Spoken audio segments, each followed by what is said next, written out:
to the episode 4 of the Weight Loss Jasmine podcast. In this episode, I sit down with Diana from Rewire with Diana and Mindful Talks. Diana shares about her own personal journey of healing and self-discovery. She shows us how her vulnerability is such a strength and how she turned her own wounds into purpose. So, let's do this.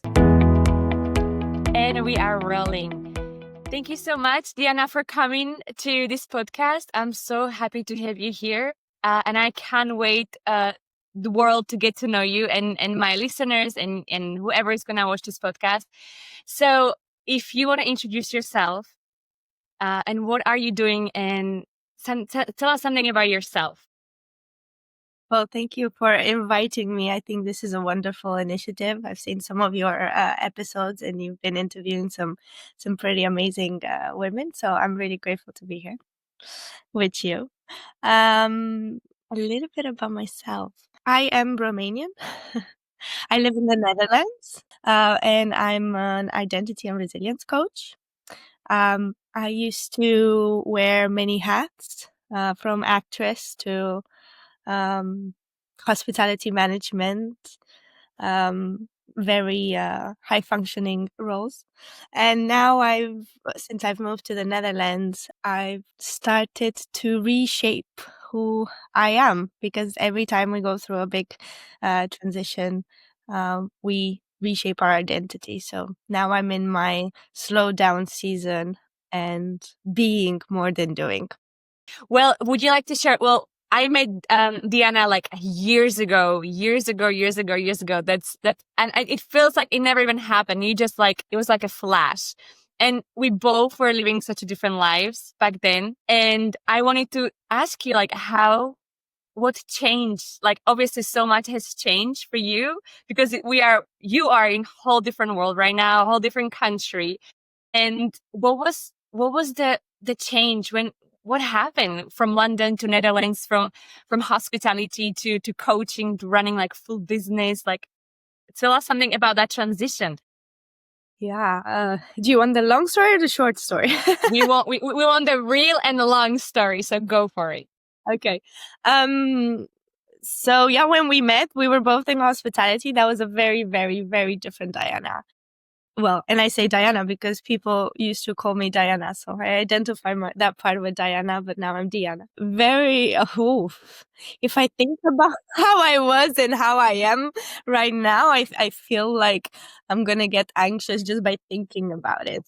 And yeah, hospitality is a very hard, I would say, toxic environment where there's a lot of people getting together and trying to prove themselves. And yeah, it wasn't, I mean, I'm really happy that I did that because it shapes you.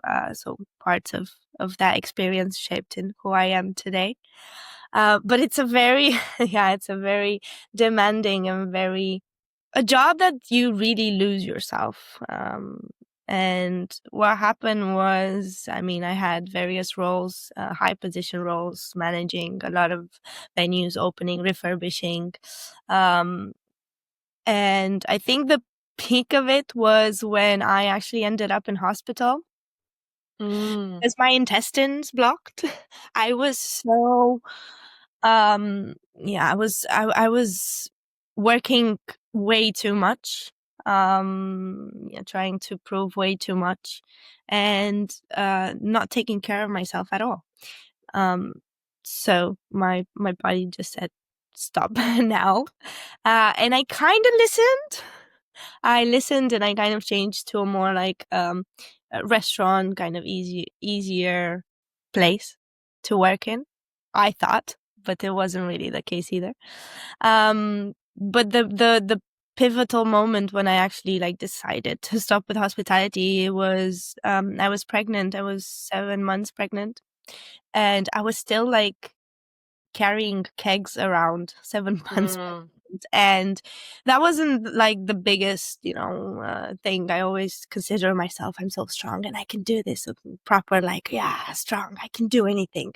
But yeah, I was in an environment working with mainly men, and the reality hit me when I was pregnant, and it wasn't just that I have to, because most of the times coming from an environment or childhood where no one actually took care of you, you had to take care of everyone. Yeah, you kind of forget about yourself, and you don't really, Mhm. you don't take care of yourself anymore. But then I was pregnant, so I had to take care of another little soul. So that completely changed the perspective. And I remember one time I was doing a crazy hour shift, like 13-hour shift, being pregnant again, 7 months pregnant. And I was exhausted and I forgot the safe open. And that never happened to me in like 12 years of hospitality. That never happened to me, but I did, because you can't run on 12 hours shift and being pregnant. The next day, the manager pulled me in his office and he gave me a warning because of that happening, but mainly because someone else went in there and like stole some money. But yeah, that's when reality hit me. Like you're just like, no one's gonna care about you. You have to care about yourself. So after that, I went into maternity leave, and I kind of like said bye to hospitality. I think it's a great place to work for like first few years when you are, in your early 20s, to be used to a high paced environment and like being of service for others. But other than that, it's like really, really damaging to the body and the mind. Do you remember the time when, of course, you were like working so hard, you were pregnant, and then suddenly you took that maternity leave? How was that transition from doing so much and bringing money and being in that energy of like hustler and doing stuff, and then suddenly you were at home and you Yeah. become a mom? How was that transition for you, if you remember? It was horrible. And it wasn't just a horrible, like I could, like, once you learn to operate from that pattern of behavior of like always on the go and always doing, it's really uncomfortable to sit and do nothing. I don't think I've actually done that until I moved to the Netherlands. So I kept high functioning, but Wow. a bit differently. And that's why when I transitioned from like the hospitality to being a mother, I didn't know how to be, and that affected a lot my perception of how I should be as a mom, how things should unfold for me. So I had a very difficult time. It was also in the same time as COVID, Wow. so So that you have a COVID baby. kind of, yes, yeah. So I had her in November, and I think COVID happened in January. Hmm. Yeah, in UK. Yeah, December, January, I think, if I remember correctly. So it was really, really hard because I was imagining like being a home mom and going with my little one to like mommy meetings and all of that, but none of that happened. And Mm. I was stuck at home, and not just stuck at home, but stuck in my own mind and stuck in my own body. Because how do you move? What do you do when you can't do anything? So it was very damaging to the point that I actually got sick. I got a nodule on my thyroid. No. That's like a few years after. But all of these events, all of the way how I was operating didn't serve me anymore. And I didn't know what was happening, because you identify so much with who Mhm. you used to be and how you used to do things, and like you're completely lost. Like I was completely lost. Um, and I kept going. I kept wanting to, and then that affected all of my relationships around me. It affected my relationship with me, with my partner at that time. So I can't say. I think for the first 2 years of me being a mom, I could not actually enjoy my child. I could not actually enjoy myself, because I've changed that high functioning at work and translated into high functioning at home, and continuously going and continuously like being there for everyone's needs apart from mine. Like I was doing silly stuff like not eating and then complaining about it, and like kind of like putting it on everyone else around me to do that for me. But you can't really, it's and it is hard when you become a mom. It's hard with time. You need help. But that's why it's so important to put yourself first, because you are the most important. And if you fall, then everything else crumbles around you, which happened in my case. And it's interesting because like it's not just one thing that happened. It's always like all of the things happening from the past, present, and they all come together as a puzzle to shape the future. And the future that I have right now, like, I mean, I've never imagined the future being this fun, now my present, but I'm very happy that happened. So I basically lost everything in the process. I lost my family that I so desperately wanted. I got sick. I got a nodule on my thyroid, which makes me hyperactive. And I had to reshape everything from who I am to what I know to how I move, how I think, absolutely everything. Did you have like a moment for that? Like you said, you lost your family. I suppose it was your ex partner. So what was like the specific moment, if you had a couple of those, or maybe you had like one that was like, my God, like I have to change something in my life because this doesn't work? There were a few, even during the relationship. So we had about 2 years of constant fighting, constant feeling of like not being understood, constant feeling of loneliness, even though I was surrounded by so many people. So that was about 2 years. And when I got back a little bit on track, I went back to work. That was when it shifted. I went into marketing. I got an apprenticeship in marketing. I didn't go back to hospitality.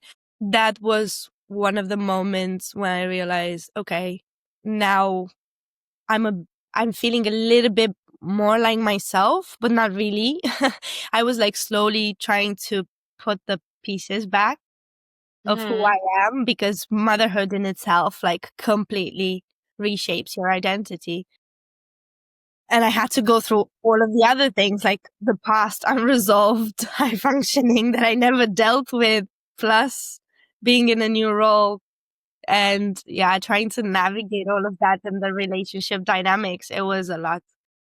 But I realized once I started doing things for myself that, okay, this is a bit better. I'm not that reactive anymore. I can sit and listen more. I can enjoy a little bit more of the time that I have with my little ones. Okay, maybe this is the key, me to start doing things for myself. And it was very, very hard because, again, all my life I've done things for others.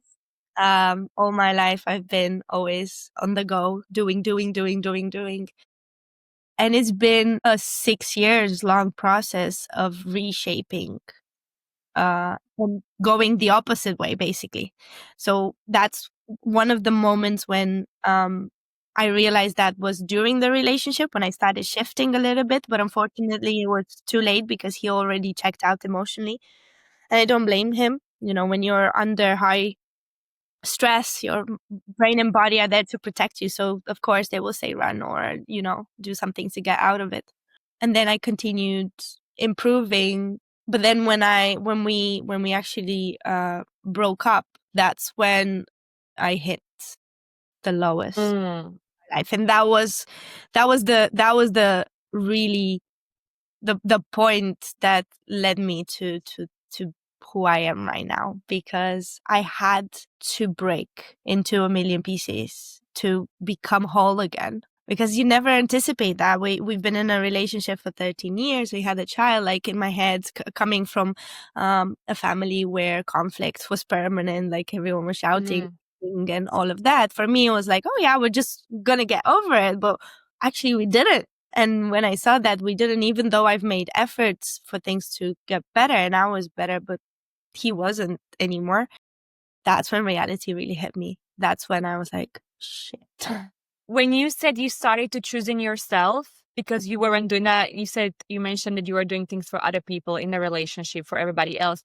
And I know that there's like so many women doing the same thing where they are running around about everybody else and forgetting about themselves. And then you being aware that you are forgetting yourself. And there are some women who are aware that they are giving and giving and giving and they have no time for themselves. What was the time when you said started to doing things for myself? Can you give an example for a woman out there who can start taking little steps, giving themselves a little time for themselves? You know what I mean? Yeah, I think it depends very much in the circumstance that you're in, because like when you become a mother, it's a bit more complicated because there's more emotions to battle with, such as guilt being a big one from your expectations and the society expectations. But generally, yeah, let's go to basics, I guess, because I think that's the best way. Sleep, food, movement. It's as basic as this. It's as basic as this because like often we prioritize so much the wrong things, really. I think it's fundamental for everyone to be mindful of their rest, eat, and movement, especially breaks in between tasks, or when you have to do something super big. Even if you just be for 5 minutes, but you practice that regularly, you already tell your brain that you matter and that you're okay, and then you're safe and you don't have to do that many things. It's different for everyone. Yeah. But basics from a biological and neurological perspective: food, movement, sleep, and just take a breather. Just be. I meditate a lot. I try to convince people to do that too.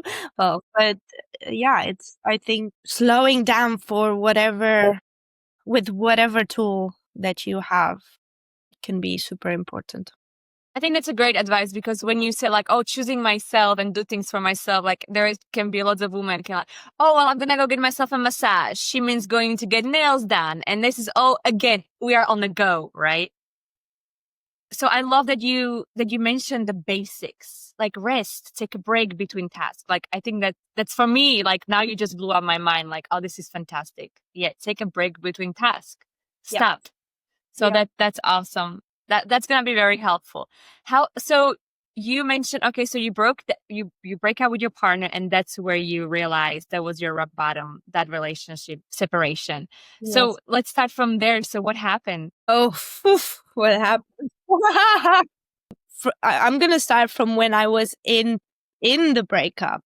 Something really strange happened. When something happens and you have no control over it, you're just looking at it move and you can't do anything. That feeling is like, it's really hard to deal with that powerless feeling of not being able to save your family, because that's who I've always been, trying to emotionally regulate everyone, guide them, put them in their right places, to like give them what they need all the time without nurturing me. So it was a very hard thing to deal with.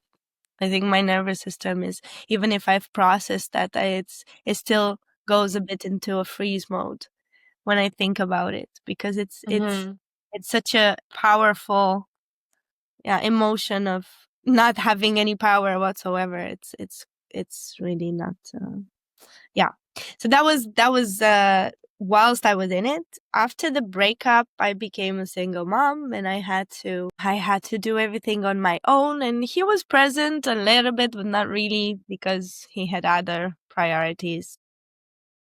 As usual, the mothers are the ones that care for the baby, and I had to do everything myself, meaning, again, I had to high function. It doesn't matter sick, if you're, whatever happens to you, you need to show up, you need to be there.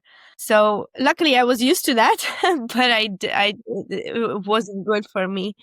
And my well-being started deteriorating. My body just started saying nope anymore. Like, my nervous system started being in such a freeze state that it was very hard to get out of. And it took me about 2 years of self-discovery, 2 years in which I went against what my brain and body said and got myself out there and went on my first solo trip on my 30th birthday to Amsterdam, which that was the point where I actually fell in love with the Netherlands because I rediscovered who I was through the people that I've met. And I really, really missed that because for 2 years prior, I wasn't myself anymore. And that was amazing. I was actually still with my ex at that time, but not really because it was my 30th birthday and I was planning to go to Amsterdam.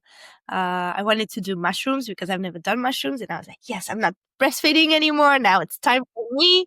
I want to do something that I haven't done before. And also because I'm really super into psychedelics and neuroscience. I know how psychedelics can affect the default mode network. And I really wanted to experience that myself. So I was like, yeah, let's go to Amsterdam. And I booked everything, hotel and flights. And a few days before he said, I'm not coming because I'm not in the mood. I'm going to ruin your birthday. And I said, okay, fine. I'm going to go. And I went by myself. And it was the best gift I could ever give myself. Wow. It was my first solo trip, and I've been always like brave to do things on my own. Like we were codependent, but in an emotional sense. Like I've never been like the type of woman that I don't get out of the house unless my partner comes with me, you know. But emotionally, I was very codependent. So it was amazing. It was amazing, and from that on, I said I'm gonna go to Amsterdam every year for my birthday. Oh.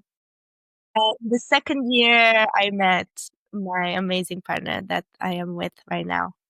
And that led me to move here in the Netherlands. That's the short story. The long story is very I mean, that's a fantastic story. I mean, I love that. That's a great story. So you end up in Amsterdam because you fall in love. That's so romantic. Not Yes. just in Amsterdam, but also with your partner that you have right now. So Yep. that's where everything shifted for you, right? Because I know that you open up some business mindful talks. How that, like, share, because I want to know so much about that. Well, before when I was in England, my last job was actually I was managing events for Sea Talks. I don't know if you know them in England. They do talks on psychology, psychedelics, an array of subjects. And I really like the concept, but I felt it misses the human element. And when I moved to the Netherlands, I said to myself, okay, what are you going to do now? Because, you know, when you're a mother and you have like kind of a tight schedule to go to work, and I didn't want to work for someone else because I didn't want to invest my time anymore. I needed a purpose. I needed something more than just a job to go to and come back from.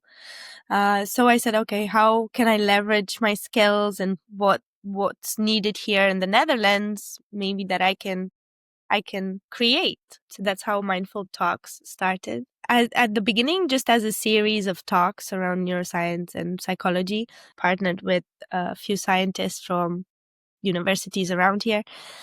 And it's been great. It's been really good. And now it's transitioning into more of an ecosystem and community. We're getting people together and just replacing fears with knowledge, because I think if we want to move forward, especially how fast society is moving at the moment, we really need to reshape the way we see things. And I think what better way to start is, again, going back to how do we operate, understanding how our brain and body work so we can make better, clearer decisions.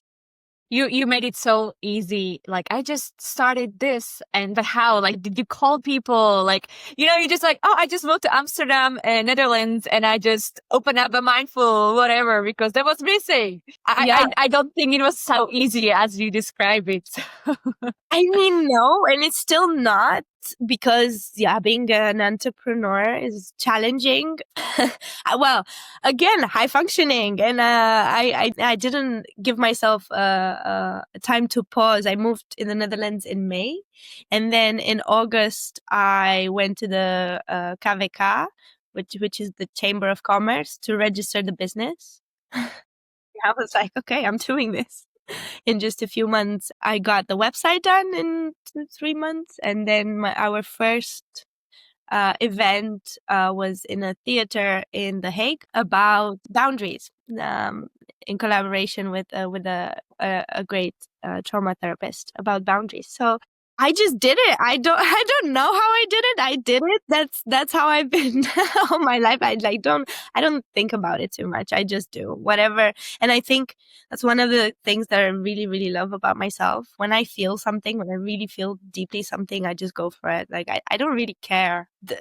I don't take in consideration, but what if this fails? Where I just go for it. You don't overthink it. No. That's beautiful. I'm very jealous about that because I'm a huge overthinker myself. So it's nice that you know what you want and you go for it and nothing can stop you. That's beautiful determination. The overthinker kicks in when It's things happening. don't go.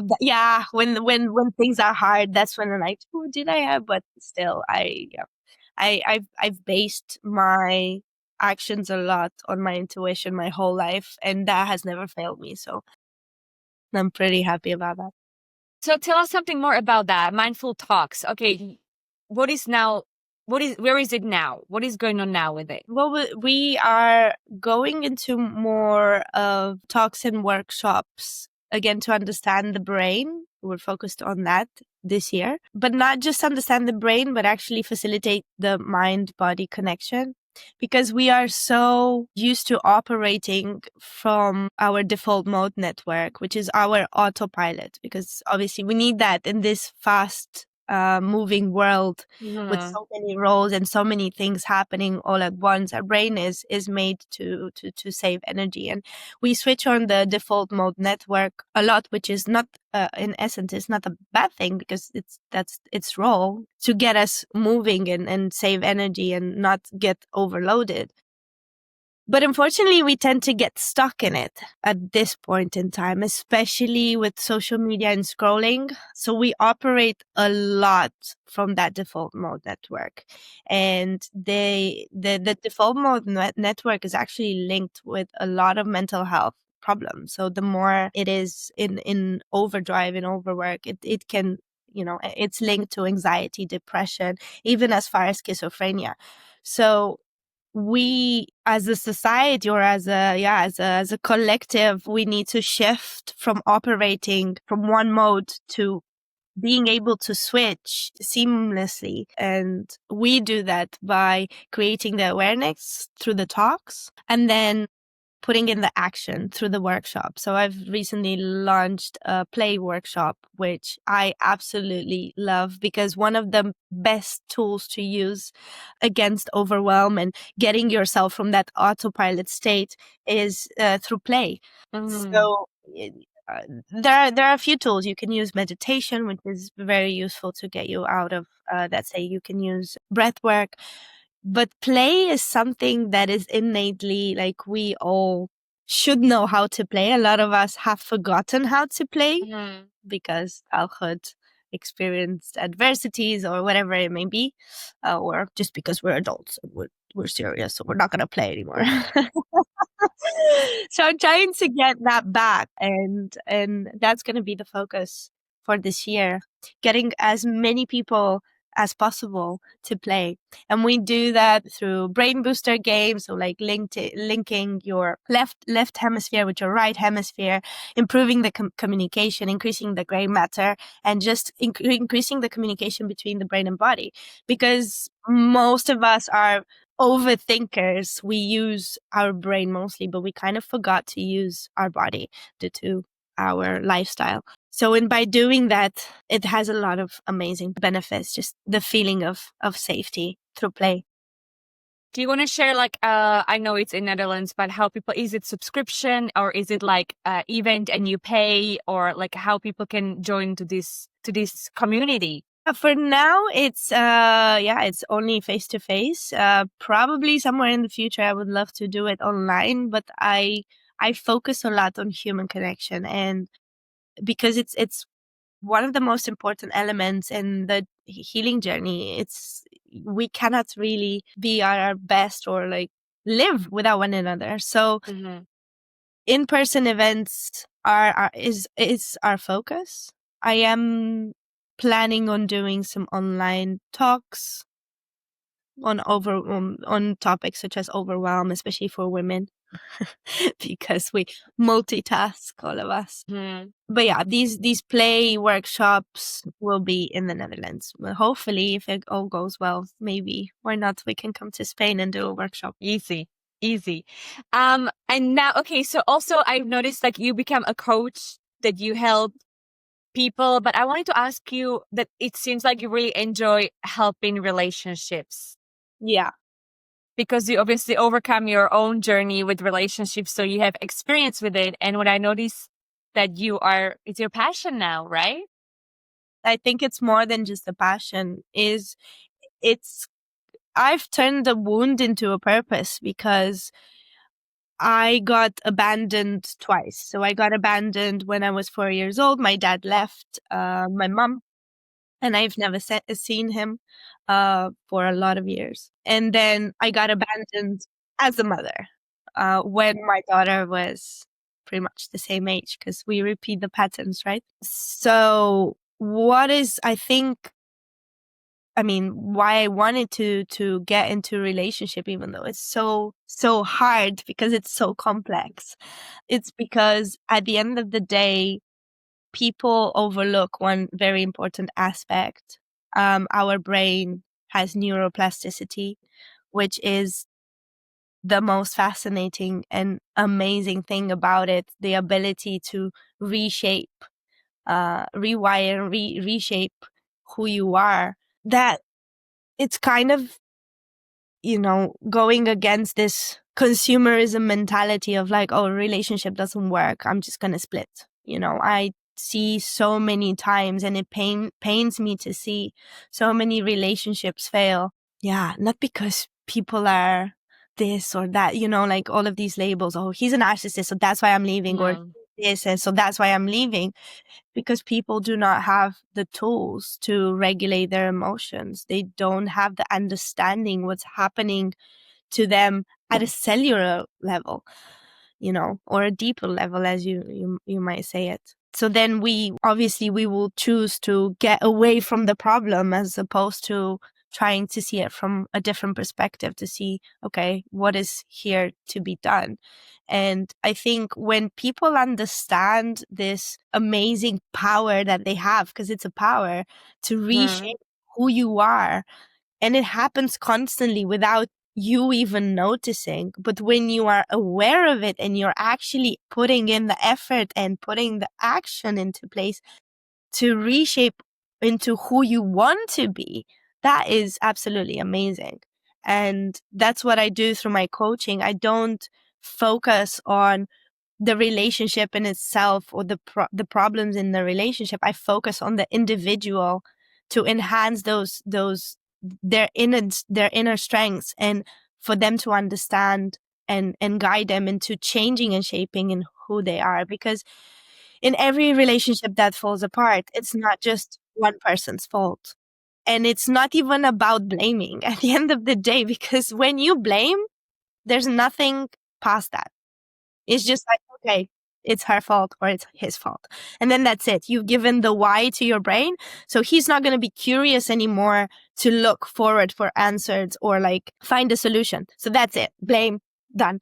But we're so much more than that. We can really, really change. And it's funny because if I think about in my 20s, I think as a society, we were always talking about, oh, women trying to change men. And it's still going, actually. It's still going. Women trying to change men, and, don't try to change him, which I agree with. Like, you cannot change a person. But that saying and that idea has such a negative connotation right now that we kind of miss the fact that the most important aspect of it, we can change. Mm-hmm. We can. We just need to understand how and do it. How So simple. yeah, that's why I wanted to get into relationships, because that's one of the important aspect. And the second most important aspect is the children. I was in that position going through a separation as a child, and now I see my child going through it. And it's heartbreaking. And you as an adult, you find another person, you move on. But that little child he will always look at it and not have a say in it. And he will always feel like something's missing. Mm-hmm. Now, I'm not saying everyone should stay together. Obviously not, especially if like abuse is present. But when I see a lot of the people saying, I've done everything I could, I can 100% say, no, you haven't.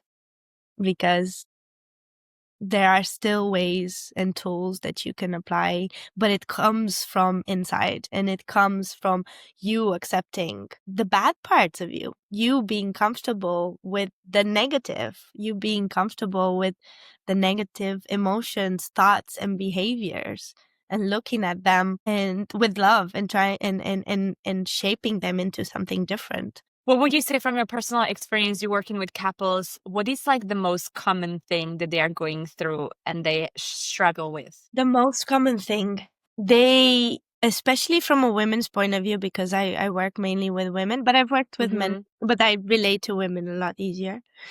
Their focus is always on the other person. Mm. So when you talk to them and, you ask them what's happening, or, what have you been dealing with?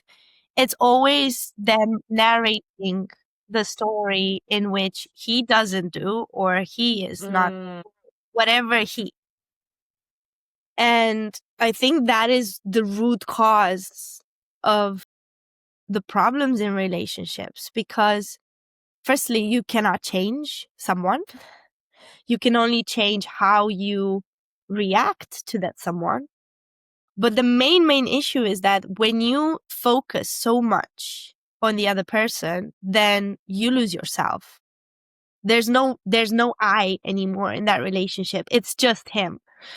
And a lot of women do that. And again, coming back to, to my the previous conversation that we had about not taking care of yourself. Like, there's no more room for I. It's always about him. Mm-hmm. What he doesn't do, what he's not, present, or whatever it may be. So I think that's one of the root causes. And that's how and why I've made a coaching program in which we turn that focus from him inwards into you, because the real change will happen when you look inside, and it comes from inside out. The more you focus on something, the more you will strengthen those neural pathways, those, that's it. It absorbs you completely. Like, we are what we focus on, what we do. So we cannot just hyper focus on the other person. The change needs to come from us and focus on ourselves. That's kind of the different angle that I'm going at in relationship. Yeah, other people are studying the relationship as a whole, or the two people and dynamics, which is great. But that's why a lot of the times, even in therapy, if you go to couples therapy, it's hard to mend, a relationship, which is the third person in this equation. Mm-hmm. You haven't mended what you need to mend in yourself. If you don't understand who you are, if you don't understand what your needs are, what your values, what your thoughts, patterns, behaviors, like, it's extremely hard, and your chances of failure are extremely high, because we live all of our lives without learning or without giving ourselves the time to understand ourselves. And then we rush and get into relationships, and we expect those relationships to thrive. No wonder why divorce rates are so high. No wonder people are breaking apart, because you do not know what you need. And people get into relationship and they put all of these masks, and they try to be someone they're not for the sake of keeping their relationship or for not being alone. And that does a lot of damage. Yeah. It's always easier to point the finger at somebody else what they do, because the ego is like, okay, because I'm perfect, I don't need to change. It's always the other person that needs to change. It's like kind of also protection, like, oh, I'm fine, I don't need to change, I do everything right. The other person is at fault. Yeah. Well, would you like to share something about mindfulness? Because you are doing the mindful talks and everything, and you help people being aware, and why like mindfulness is so important, why having awareness is so important for us. Some people are not being aware or not being mindful of their action. Maybe how they can wake up that mindfulness or awareness in their life. Why is it so well, coming to the first question, why is it so important?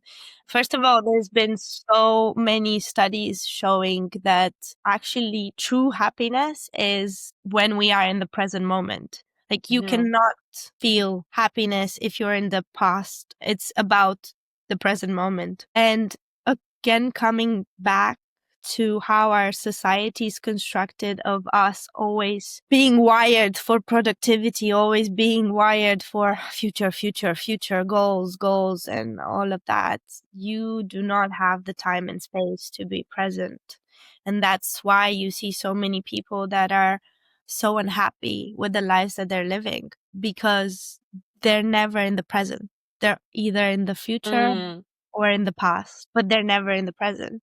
And that's why mindfulness, it's such an important tool, because it anchors you and it helps shape your sense of identity, who you are, past everything else that people expect from you or you expect from yourself, or, oh, I need to do this, I need to do that. It pulls you out of that and into actually being. And that is the purest form of happiness, when you're being, not when you're doing. Like we keep chasing all of the next shiny object, the next goal, the next adventure. But that's why we burn out so quickly, because that's not true happiness. That's not sustainable. Sustainable is when you teach your brain and body to be without doing. That's when you start becoming grateful. That's when you start seeing things from a different perspective, and you get to enjoy, let's say, a flower outside. You get to actually look at the sky. You get to savor every moment, as opposed to just being on autopilot and always doing. And in terms of tools for that, like, there's so many, and I think we've overcomplicated so much this field of mindfulness and meditation, like, look at this app and do this and do that. But in essence, is just slow down and be present, as in, like, when you eat and be curious. What am I feeling right now? What am I eating? How does it taste? What kind of a sensation do I feel in my body? When you walk, the same time, it's you look on the street and people are just rushing all the time. Their bodies on autopilot doing the movements, and then you get to the destination and you're like, you don't even remember how you got there, because you're not there. Your mind is somewhere else. Your brain doing his thing on autopilot. But these things are the ones that cause anxiety and depression, because it's kind of like you're living someone else's life. That's kind of the sensation most people identify with. I feel like this is not my life. Yeah, because you're not actually in it. Your mind is guiding your body into the next thing to do, and you're not actually there. That hits real. That hits real. Sometimes, yeah, that hits good. Well, if you want to share, because we are like nearly to the time, how people can work with you, where they can find you, I'm going to link everything in the description. But if you want to say something, how invite people work with you, what you offer and stuff like that. They can just go on mindfultalks.nl. I am there. they can book with me a 1-to-1, or we can work together through a program of 4 months, or they could just join the events, the talks and the workshops. Can you just share what is the program about? Because that's pretty interesting, even for me. So you can just tell me, like, what's the program, the 4 months program? Yeah, it's a 4 months. It's called Wired for Worth, in which we rewire your brain and body, and we go through 3 steps, which is one, installing the safety in the brain and body, and we do that through meditation. We do that brain games also. Then we go into the second phase of installing trust within the self, working with identity, looking at values, looking at boundaries, looking at everything that shapes you, past experiences a little bit, to understand where you were and where you want to be. And then the third one is connection. So we look at how you are in rapport with other people, but most importantly with yourself. What are your thought patterns over there? What has been limiting you, and how we can get past those limitations and reshape the future identity that wants to in which you want to grow. And it's a three steps process, quite easy again, which involves safety, trust, and connection. So we can really come back to basics and come to who we truly are, past all the masks and past all the experiences, even traumatic ones, to be able to move forward a lot more clearly and with compassion. Well, I think that just sounds beautiful. You should speak about that more so you can help people too. So go and sign up for sure. Thank you so much. And everything is going to have a link in the description. And thank you for being here. Thank you.